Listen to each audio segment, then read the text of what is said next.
कैसे हो सूरज? बढ़िया सर। और बाकी ज्वाइन कर रहे हैं? एक बार पूछ पता लो नहीं यार। सर, तो आपका मैसेज देखा और ज्वाइन कर लिया।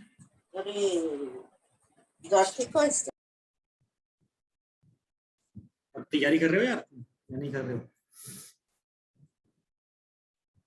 सूरज कर रहे हो तैयारी?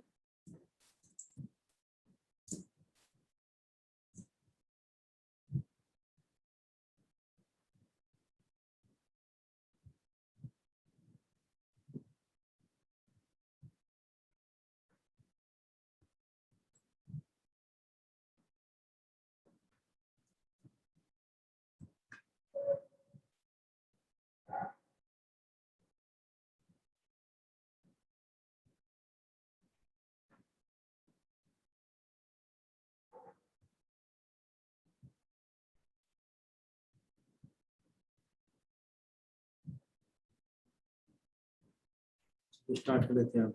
नेक्स्ट तैयारी होगी। तो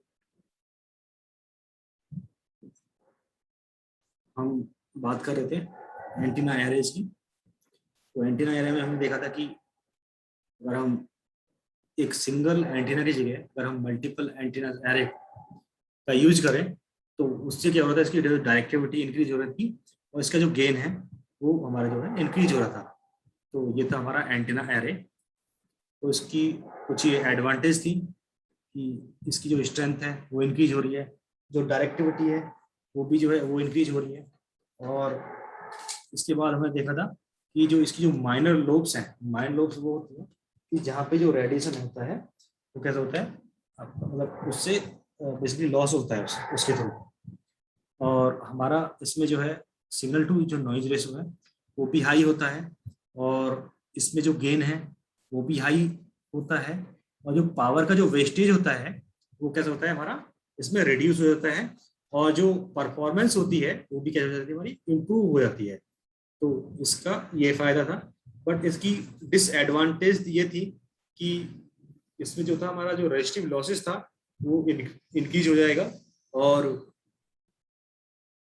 जो जो इसको जो माउंट करना बेसिक क्या होता है, डिफिकल्ट होता है, क्योंकि अगर हम एक एंटीना को माउंट करें तो वो कम स्पेस लेता है। अगर हम मल्टीपल एंटीना को एक साथ अगर हम यूज करना चाहें तो वो क्या करेगा, ज्यादा स्पेस यूज करेगा। फिर इसे जो है जो स्पेस की जो रिक्वायरमेंट होती है वो भी बहुत ज़्यादा होगी। फिर इसकी हमने एप्लीकेशन की बात करेंगे कि इसकी हम एप्लीकेशन यूज करते हैं इसको डिफरेंट एप्लीकेशन में, like satellite communication, wireless communication, और इसको हम रडार कम्युनिकेशन में यूज करते हैं, और एस्ट्रोनॉमिकल स्टडीज में भी इसका हम यूज करते हैं।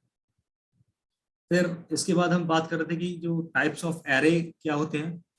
तो collinear array, broadside array, end fire array, parasitic array, Yagi Uda array, log periodic array, turnstile array and super turnstile array. तो ये एरे के टाइप्स होते हैं, तो इनको वन बाय वन हम डिस्कस करते हैं। तो अगर हम बात करें कोलिनियर एरे की, तो collinear array basically consist of two or more half wave dipoles.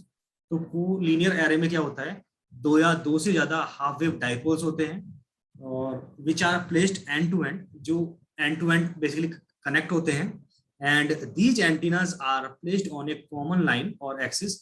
और इन एंटीनाज को हम क्या करते हैं, कॉमन एक्सिस पे हम प्लेस कर देते हैं, और जो एक दूसरे से पैरेलल और कोलिनियर होते हैं। इसके बाद बात करते हैं कि जो मैक्सिमम रेडिएशन होता है, the maximum radiation in these array is broadside and perpendicular to the line of array. तो इसमें जो रेडिएशन होता है वो मैक्सिमम होता है कहाँ, ब्रॉड साइड में। और इन एरो को हम क्या और क्या बोलते हैं, ब्रॉड साइड, सॉरी ब्रॉडकास्ट और ओमनी डायरेक्शनल एरे भी इनको हम बोलते हैं।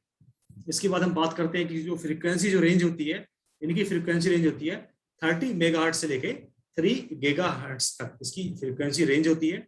फिर इसकी बात करते हैं जो इसको जो कंस्ट्रक्ट करते हैं, तो these collinear array are unidirectional antennas having high gain. तो ये बेसिकली होते क्या है, ये यूनिडायरेक्शनल एंटीना होते हैं जिसका जो गेन होता है वो काफी हाई होता है। और इस टाइप का जो जो एरे होते हैं उसका जो मेन यूज है कि पावर का रेडिएशन मैक्सिमम हो और जो इसकी जो डायरेक्शनल जो बीम है वो उसकी भी कैसी हो, डायरेक्टिविटी हाई हो, और इसमें जो पावर लॉस हो वो भी क्या हो, कम हो। तो ये इसका बेसिकली फिगर है। तो अगर मैं बात करूँ फिगर 1 की, the above image shows the picture of collinear array. In figure 1, it is seen that the collinear array is formed using the folded dipole। जो हमारा जो फिगर 1 है उससे हमारा क्या बना हुआ है ना, folded dipole.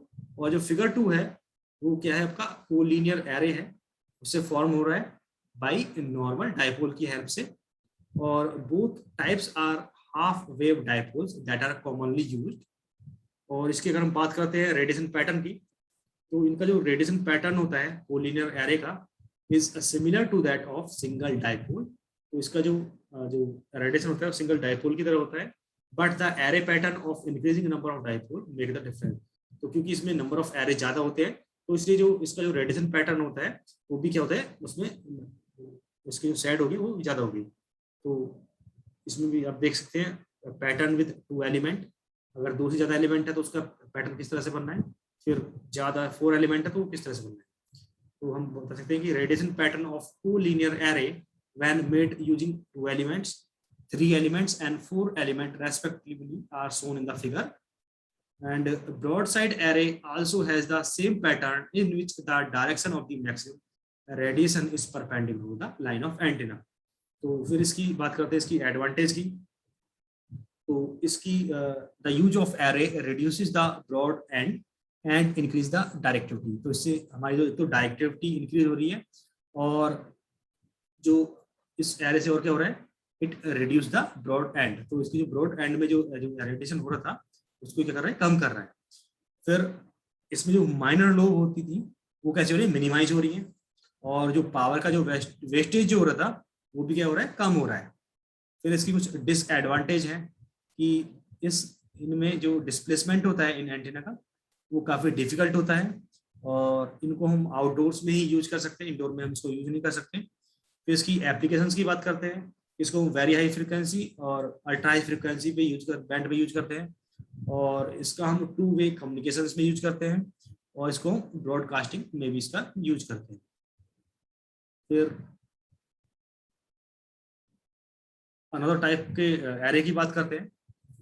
Antenna array in its simplest form having a number of elements of equal size equally spaced along a straight line or axis forming collinear point with all dipoles in the same phase from the same source together form the broadside array। तो एक another type का जो array होता है उसको बोलते हैं broadside array. तो उसमें क्या होता है, जो हम नंबर ऑफ एरे जो यूज करते हैं वो सबका जो साइज होता है वो सेम होता है, पहला पॉइंट। दूसरा पॉइंट, जो उसमें जो स्पेसिंग होती है वो भी क्या होती है, सेम होती है उनके बीच में, और वो एक ही स्ट्रेट लाइन में होते हैं, एक ही एक्सिस पे होते हैं, और वो क्या फॉर्म करते हैं, कोलिनियर पॉइंट फॉर्म करते हैं। एंड उनका जो फेज होता है वो सेम फेज में होते हैं, और उसमें जो हम इनपुट प्रोवाइड करते हैं वो सेम सोर्स से करते हैं। ऐसे टाइप के जो एरे होते हैं उसको बोलते हैं ब्रॉडसाइड एरे। इसके बाद हम बात करते हैं जो इसकी जो फ्रिक्वेंसी रेंज होती है। इसकी फ्रिक्वेंसी रेंज होती है 30 मेगाहर्ट्ज से लेके 3 गीगाहर्ट्ज इसकी रेंज होती है। और इसके बाद हम बात करते हैं इसकी कंस्ट्रक्शन एंड वर्किंग की। So according to the standard definition, an arrangement in which the principal direction of the radiation is perpendicular to the array axis and also to the plane containing the array element is termed as the broadside array। तो एक ऐसा arrangement जिसमें इसकी जो direction of radiation होती है वो कैसे होती है, परपेंडिकुलर होती है। किसके परपेंडिकुलर, जो एरे की एक्सिस होते हैं और जिस प्लेन में जो हमारे जो एलिमेंट है वो होते हैं।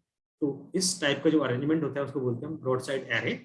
And hence the radiation pattern of this antenna is perpendicular to the axis, क्योंकि इसका जो रेडिएशन हो रहा है वो परपेंडिकुलर हो रहा है एक्सिस के, on which the array is exist. मतलब जिस एक्सिस में जो एरे एग्जिस्ट कर रहा है उसके परपेंडिकुलर में इसका जो है वो रेडिएशन हो रहा है। ये बेसिकली ब्रॉडसाइड एरे आप इसमें फिगर में देख पा रहे हैं, इसका फ्रंट व्यू और एक साइड व्यू है। So the broadside array is strongly directional at right angles to the plane of array. However, the radiation in the plane will be very less because of the cancellation in the direction joining two the centre. तो इसमें feed point है, इसको कहाँ से हम सभी को, मतलब सोर्स एक ही सोर्स है और ये एक दूसरे के पैरेलल में कनेक्टेड है, और इनमें जो स्पेसिंग है वो λ/4 है। तो इसमें फर्दर बात करते हैं। The typical antenna length in broadside array are from 2 to 10 wavelength. इसकी जो लेंथ होती है 2 to 10 वेवलेंथ की होती है, 10 लैम्डा, और इसकी जो स्पेसिंग होती है वो λ/2 या लैम्डा होती है। और the feed points of the dipoles are joint. तो इसको इस तरह से हम जॉइंट कर रहे हैं, इस फिगर में हम देख पा रहे हैं।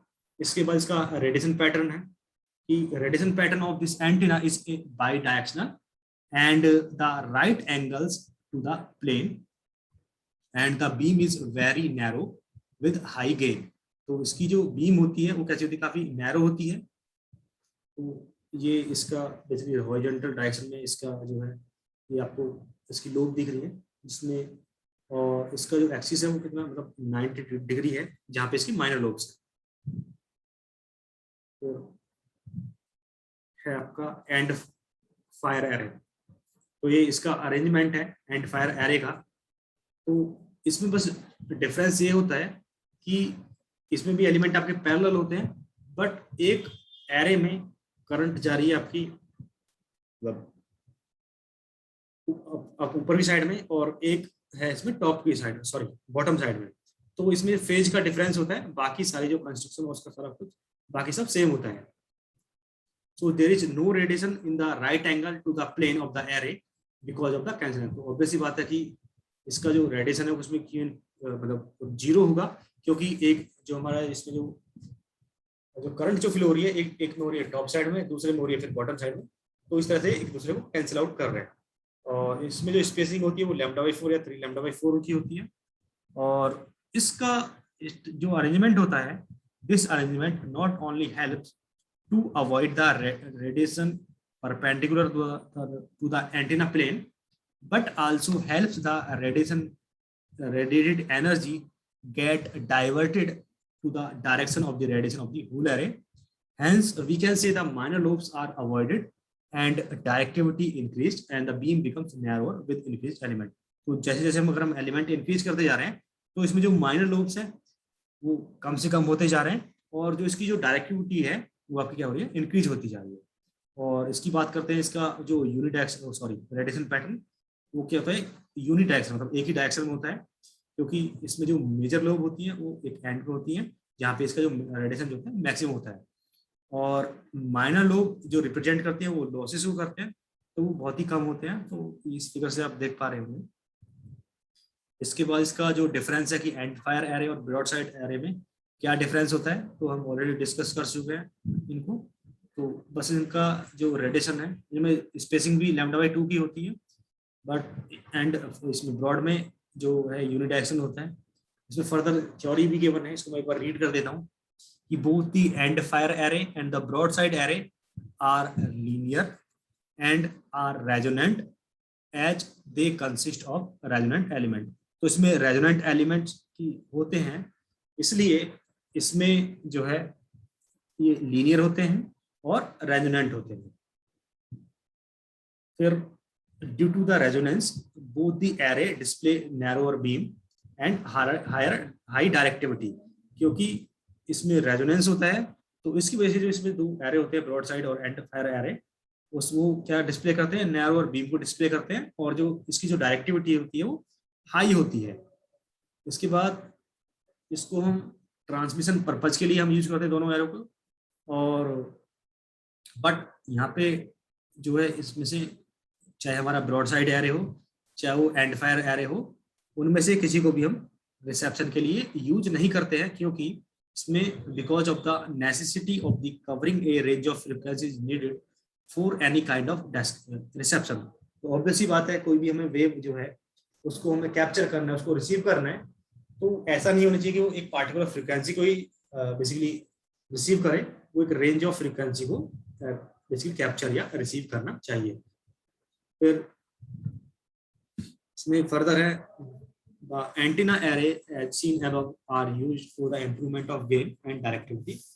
तो इसको हम यूज करते हैं गेन को इम्प्रूव करने के लिए, और जो डायरेक्टिविटी है उसको इम्प्रूव करने के लिए। फिर इसके बाद है पैरासिटिक एलिमेंट। तो अगर हम बात करते हैं पैरासिटिक एलिमेंट की, तो parasitic element is an element which depends on the others feed, मतलब किस उसको हम कैसे हम उसको इनपुट प्रोवाइड कर रहे हैं।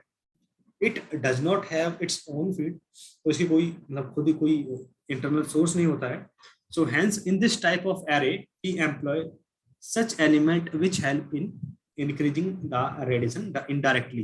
तो यहाँ पे जो हम जो एलिमेंट हम यूज करते हैं वो इस तरह का यूज करते हैं जिससे इसकी जो रेडिएशन की जो है रेडिएशन वो इंक्रीज हो जाए।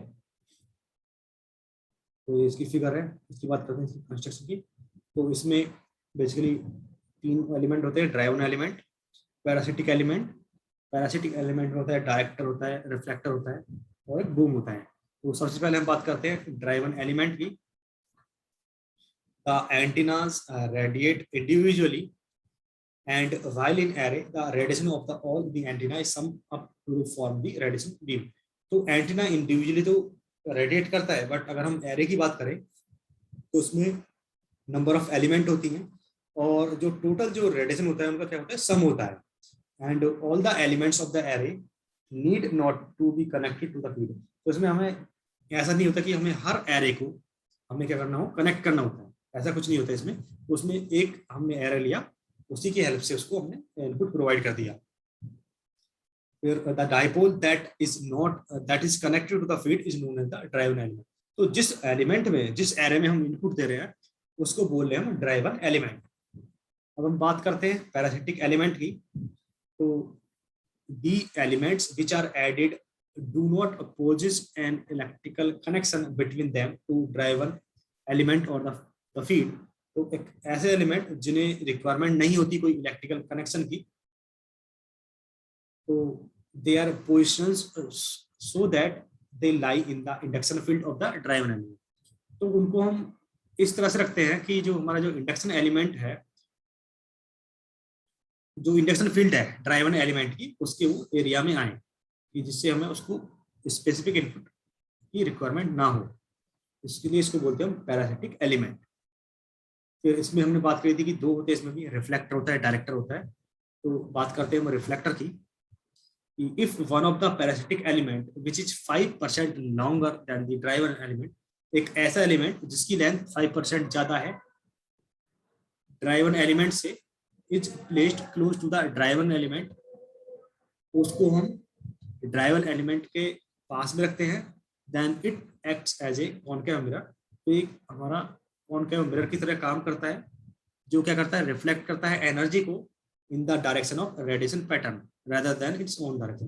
तो उस डायरेक्शन में ये रेडिएशन जो एनर्जी को रेडिएट करता है, मतलब रिफ्लेक्ट करता है बेसिकली, और इसलिए इसको बोलते हैं रिफ्लेक्टर, मतलब ये एनर्जी को रिफ्लेक्ट कर रहा है। फिर सिमिलरली डायरेक्टर होता है, इसकी भी जो लेंथ होती है रिफ्लेक्टर की 5% ज्यादा हो रही थी ड्राइवन एलिमेंट से, बट डायरेक्टर की जो एलिमेंट होता है उसकी जो लेंथ होती है वो 5% शॉर्टर होती है ड्राइवन एलिमेंट से। तो ये बेसिकली इसका काम होता है एनर्जी को रिसीव करना, और इससे क्या हो रहा है, जो रेडिएशन हो रहा है वो अपनी डायरेक्शन में इंक्रीज हो रहा है, इसलिए इसको बोल रहे हैं convergent convex lens, and this element is called as the director. तो इसलिए इसको बोलने हम डायरेक्टर, क्योंकि ये एनर्जी को डायरेक्ट कर रहा है, रिफ्लेक्ट नहीं कर रहा है। और ए नंबर ऑफ डायरेक्टर और place to increase the directivity. Obvious सी बात है, अगर हमें डायरेक्टिविटी इंक्रीज करनी है तो हम जो नंबर ऑफ एलिमेंट को क्या करेंगे, इंक्रीज कर देंगे। इसके बाद इसमें जो लास्ट है दैट इज बूम। तो अगर इसकी बात करें the element on which all these are placed is called a boom. एक ऐसा एलिमेंट जिसपे सारे प्लेस होते हैं उसको बोलते हैं हम boom. It is a non metallical structure, ये नॉन मेटालिक स्ट्रक्चर होता है विच प्रोवाइड इंसुलेशन, जिसका काम होता है इंसुलेशन प्रोवाइड करना, so that there will not be any short circuit between the other elements of the array। तो इसको हम इसलिए यूज करते हैं कि जिससे कि कोई शॉर्ट सर्किट ना हो एलिमेंट्स के बीच में। so these are the main elements which contribute the radiation and this can be better। इसकी हेल्प से हम इसको समझ सकते हैं कि इसमें जो मैक्सिमम जो रेडिएशन हो रहा है इस डायरेक्शन में हो रहा है। इसमें पहले ड्राइवन एलिमेंट है जिसकी जो लेंथ है 5% शॉर्टर है, तो वो होगा हमारा डायरेक्टर, ये हमारा ड्राइवन एलिमेंट है। और रिफ्लेक्टर कि हमने जैसे देखा था कि उसकी जो लेंथ थी वो 5% ज्यादा थी इस ड्राइवन एलिमेंट से। तो उसकी थ्योरी देख लेते हैं। The image shown above is that of the parasitic array which shows the parts of the parasitic array such as the driven element, director and reflector, and feed is given through the feeder। तो इसको जो input जो provide कर रहे हैं feeder के through कर रहे हैं। The array are used at a frequency ranging from 2 megahertz से लेके इसको several gigahertz तक इसको हम यूज करते हैं। And these are especially used to get high directivity। इसका हम जो यूज करते हैं वो हाई डायरेक्टिविटी के लिए यूज कर रहे हैं और बेटर फॉरवर्ड गेन के लिए with a unidirectional। and the most common example of this type of array is Yagi-Uda antenna। इसका एक एग्जांपल हो गया। तो फिर Yagi-Uda एंटीना की बात करते हैं। तो Yagi-Uda अगर एंटीना की हम बात करें तो Yagi-Uda एंटीना ये पहले हमारा यूज होता था काफी टाइम पहले। अब तो रेयरली इसको यूज करते हैं, मतलब दिल्ली एनसीआर में तो रेयरली कोई यूज करता होगा। तो डीटीएच यूज करते हैं। अगर आप ईस्ट में जाओ या फिर मतलब ऐसे एरिया में जाओ रिमोट एरिया में, तो जहाँ पे डीटीएच पॉसिबल नहीं है तो वहाँ पे अभी भी जो लोग दूरदर्शन वगैरह देखते हैं तो वहाँ पे यूज करते हैं। तो Yagi-Uda antenna is a most commonly type of antenna for TV reception over last few decades. तो ये हमारा मोस्ट कॉमनली यूज्ड एंटीना है टीवी मतलब जो रिसेप्शन के लिए। और it is most popular and easy to use type of antenna with better performance which is famous for its high gain and high directivity. उसकी जो गेन होता है वो हाई होता है और डायरेक्टिविटी इसकी क्या होती है, हाई होती है। फिर इसकी बात करें इसकी फ्रीक्वेंसी रेंज की, तो ये बेसिकली वर्क करता है 30 मेगाहर्ट्ज से लेके 3 गीगाहर्ट्ज तक की रेंज में। इसको बोलते हैं वेरी हाई फ्रीक्वेंसी रेंज से लेके अल्ट्रा हाई फ्रीक्वेंसी बैंड के बीच में वर्क कर रहा है। फिर इसकी बात करते हैं हम कंस्ट्रक्शन की। जो हमारा जो Yagi-Uda एंटीना होता है which was seen on the top of the almost every house during the past decade। तो ये हम शायद आप लोगों ने भी यूज करा हो। तो the parasitic elements and the dipoles together form this Yagi-Uda antenna. अगर हम पैरासिटिक एलिमेंट्स और डाइपोल्स को मतलब कंबाइंड कर दें तो उसकी हेल्प से जो हमारा जो एंटीना बनेगा वो बनेगा Yagi-Uda एंटीना। तो ये फिगर Yagi-Uda एंटीना का है। It is seen that there are many directors placed to increase the directivity of the antenna। तो डायरेक्टिविटी इंक्रीज करने के लिए बहुत सारे डायरेक्टर्स को प्लेस कर देते हैं। The feeder is folded dipole. तो जिससे हम फीड कर रहे हैं इसको बोलते हैं folded dipole. And the reflector is the lengthy element. जो रिफ्लेक्टर होता है उसकी जो लेंथ होती है वो बेसिकली 5% ज्यादा होती है ड्राइवन एलिमेंट से, which is end of the structure. तो जो बेसिकली सबसे लास्ट में जो लगा होता है। This figure depicts a clear form of Yagi-Uda antenna।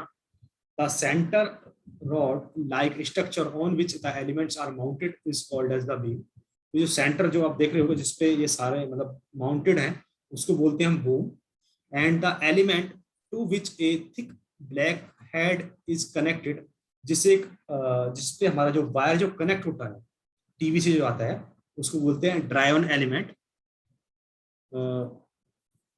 To which the transmission line is connected internally, जिससे ट्रांसमिशन लाइन जो हमारा टीवी में जो कनेक्टेड होता है through the that black stud. And the single element present at the back of the driven element is the reflector. जो single element है वो कहाँ present at the back of the driven element, तो उसको क्या बोलते हैं, रिफ्लेक्टर बोलते हैं।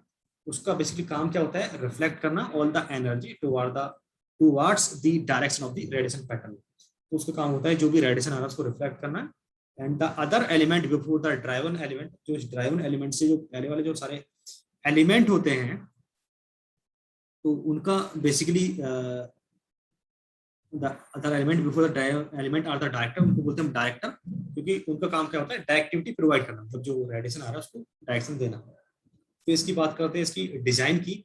For this antenna to be design the following design specification should be followed. तो रिफ्लेक्टर की जो लेंथ होनी चाहिए वो चाहिए 0.56 लैम्डा, और जो डाइपोल है वो होनी चाहिए 0.45 लैम्डा, और जो डायरेक्टर है उसकी होनी चाहिए 0.55 लैम्डा।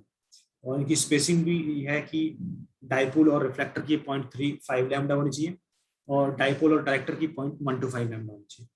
तो इसकी जो डिफरेंट जो इसमें एलिमेंट यूज हो रहे हैं उनकी स्पेसिफिकेशन दी हुई है कि जो ड्राइवन एलिमेंट है उसकी लेंथ होनी चाहिए 0.458 लैम्डा से लेके 0.5 लैम्डा, रिफ्लेक्टर की होनी चाहिए 0.55 से लेके 0.58 लैम्डा के बीच में, डायरेक्टर की होनी चाहिए 0.545 लैम्डा, फिर डायरेक्टर 2 की होनी चाहिए 0.540, फिर डायरेक्टर 3 की होनी चाहिए 0.35 लैम्डा, और जो इनकी स्पेसिंग होनी चाहिए वो होनी चाहिए 0.2 लैम्डा की, और जो रिफ्लेक्टर होना है उसकी स्पेसिंग रिफ्लेक्टर टू जो डाइपोल है उनमें स्पेसिंग होनी चाहिए 0.35 लैम्डा की, और जो लास्ट पॉइंट है कि dipole to the reflector, sorry dipole और डायरेक्टर के बीच में जो स्पेसिंग होनी चाहिए वो होनी चाहिए 0.125 लैम्डा की।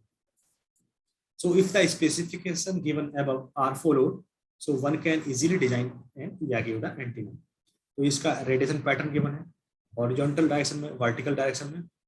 फिर इसकी एडवांटेज है कि क्या क्या इसकी एडवांटेज है कि इसका जो गेन है वो कैसा होना चाहिए, मतलब हाई इसमें होता है, डायरेक्टिविटी भी हाई होती है, और इसको हम इजीली हैंडल कर सकते हैं, और इसमें हमें जो पावर का है कम वेस्टेज होता है, और इसका कवरेज ज़्यादा होता है।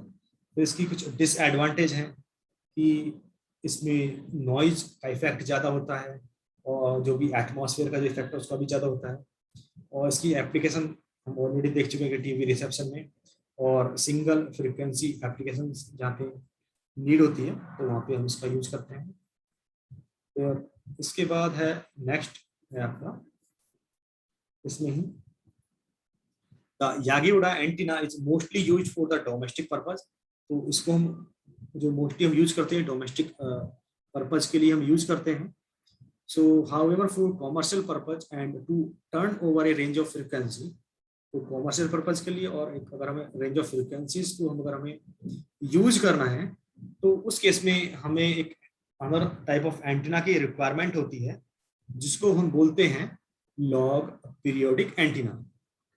तो लॉग पीरियोडिक एंटीना एक ऐसा एंटीना होता है जिसका जो इम्पीडेंस होता है वो कैसा होता है, लॉगरिथमिकली पीरियोडिक फंक्शन होता है फ्रीक्वेंसी का, तो इसलिए इसको बोल रहे हैं लॉग पीरियोडिक एंटीना, क्योंकि जो इसका इम्पीडेंस है वो लॉगरिथमिकली है।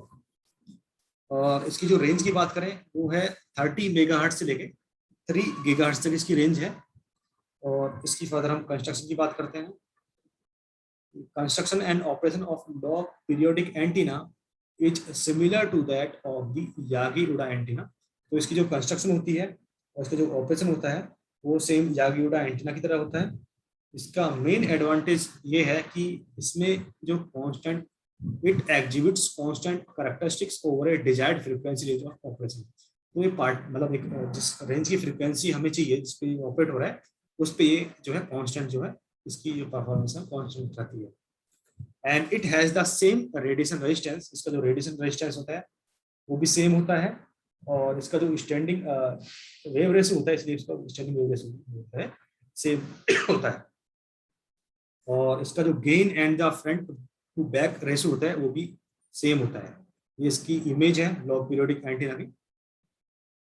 फिर अगर हम बात करें with the change in the operating frequency, अगर इसकी ऑपरेटिंग फ्रीक्वेंसी को चेंज कर दें तो the active region shift among the elements and horns all the elements will not be active only on a single frequency.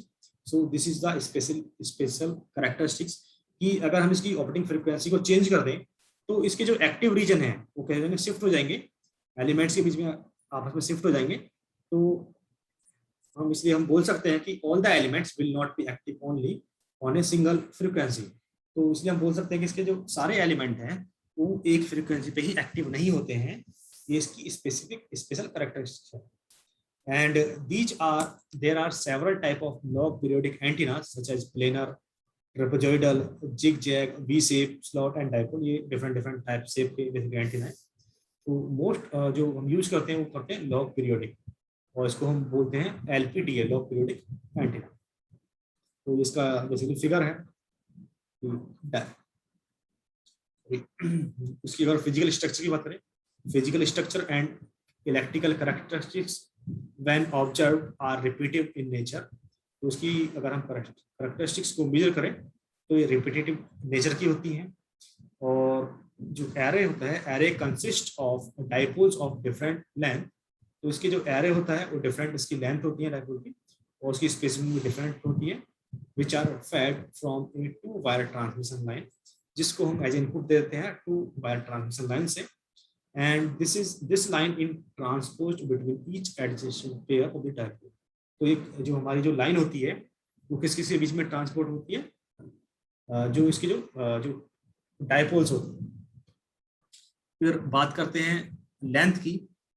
Dipole length and separation are related by this formula. तो इसकी जो length और जो जो जो इसका जो separation है उसको हम इससे बेसिकली डिफाइन करते हैं कि resistance R1 divide by R2 equal to R2 by R3 equal to R3 by R4। इसका जो रेशियो उसको T से हम डिनोट कर रहे हैं, that is equal to the ratio of the length L1 upon L2 equal to L2 upon L3 equal to L3 upon R4।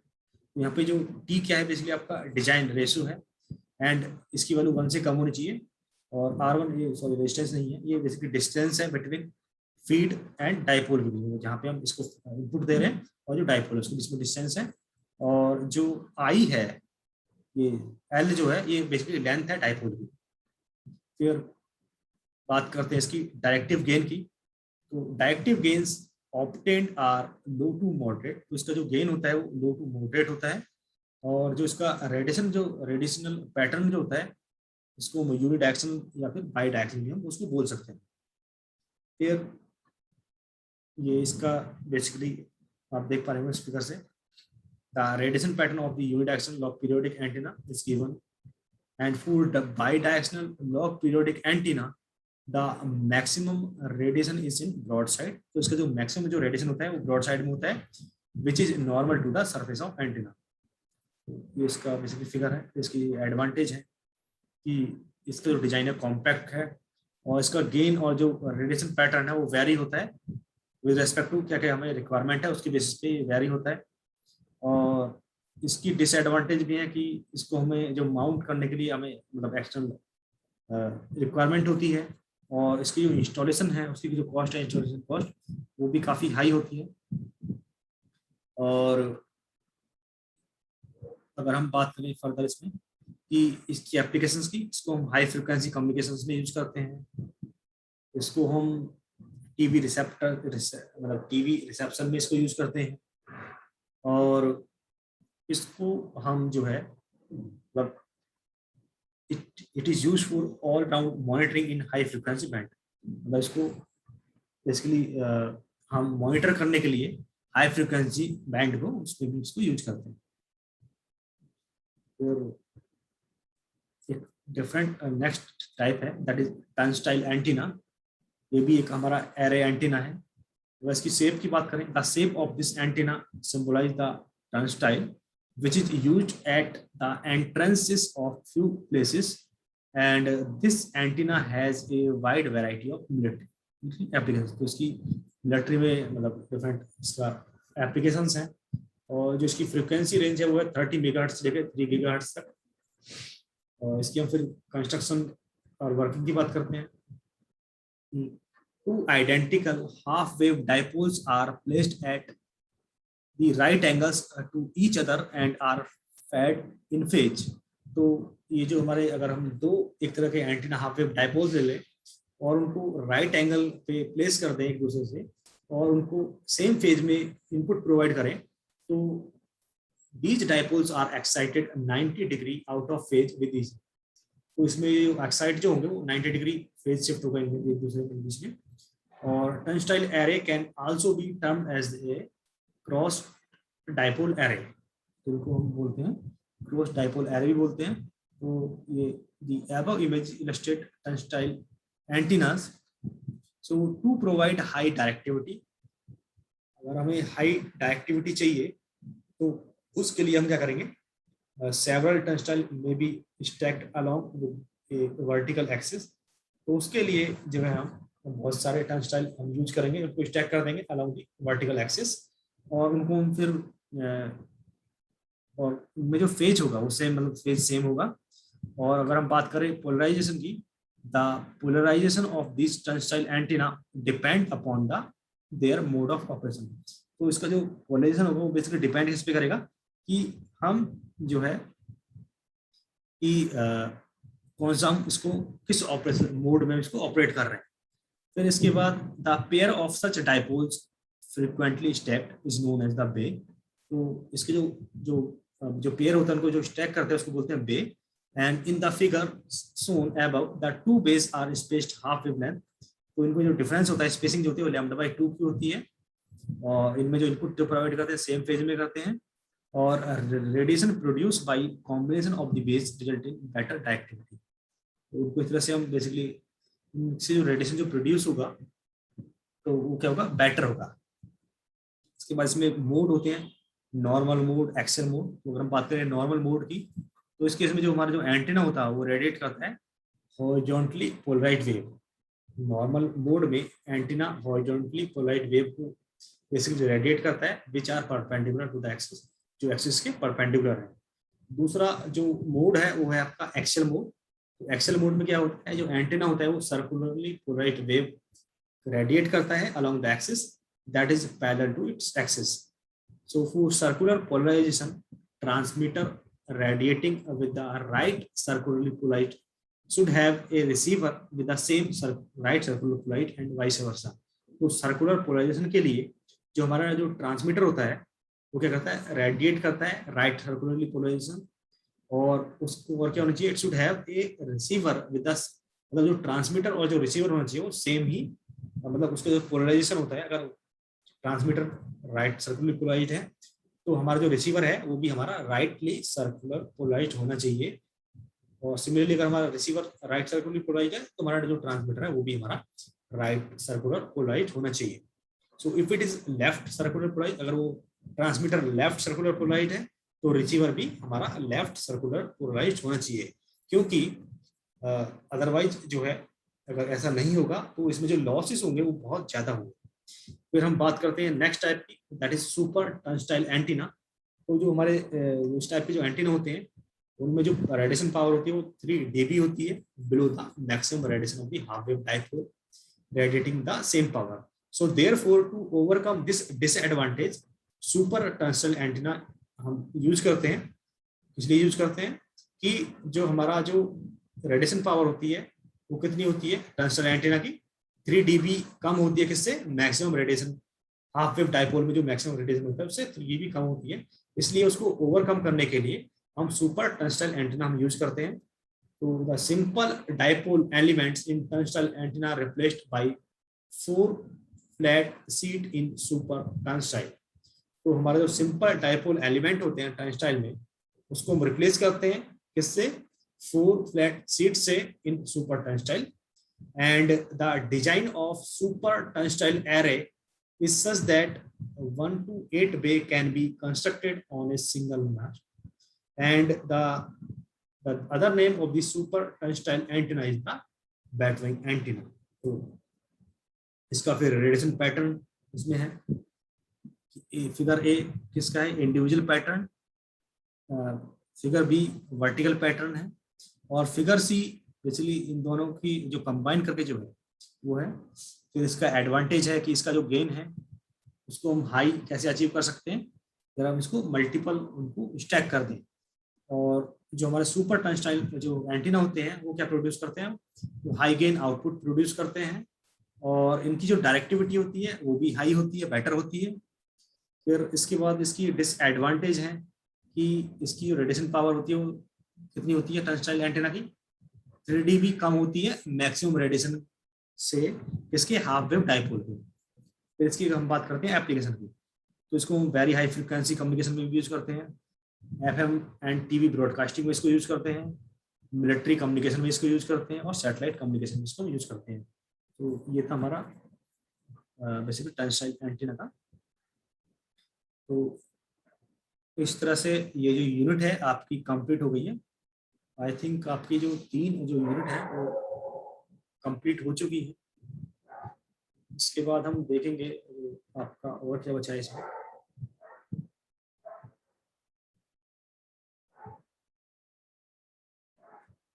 और किसी को आप में से कोई क्वेरी है तो मुझसे पूछ सकता है, अदरवाइज फिर आप लीव कर सकते हो।